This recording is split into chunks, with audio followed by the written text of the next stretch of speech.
We can take equations that we know and then combine them together to make brand new equations. And this is something that we do quite a lot in A-level physics.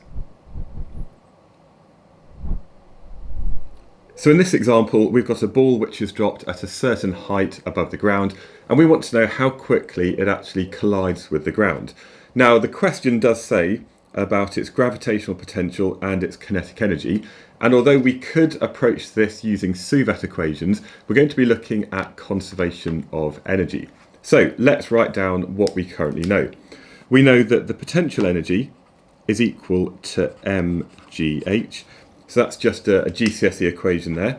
And we also know that the kinetic energy is going to be equal to a half mv squared. So these are two well-known common equations that we use all the time. But we want to know how quickly it impacts the ground when it's a certain height above the ground. And provided all of its energy is transferred from this store to that store, we can say that the initial gravitational potential energy is going to be equal to the final kinetic energy. And what we can now do is we can combine these two equations together.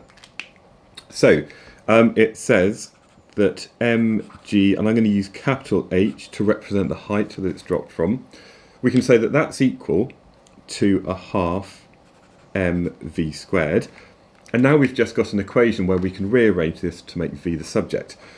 Now we can see actually that we've got an m on both sides, so they cancel, which means gh is equal to v squared over 2, and therefore we can say that v is equal to the square root of 2gh. So we've created this brand new equation just by combining these two things together. This is incredibly useful. For example, sometimes you need to derive things from first principles, or sometimes it means that rather than doing lots of intermediate calculations, you can combine everything into one big mega equation, put the numbers in at the end, and then just do one calculation to find the final answer. So that is how we can combine equations in A-level physics. By the way, this is just one of many videos I've made covering all of the maths that you need to understand for A-level physics. It's part of a mini course which includes many more topic videos, multiple worked examples, and also a guide that you can download. You can find all of this over at alevelphysicsonline.com.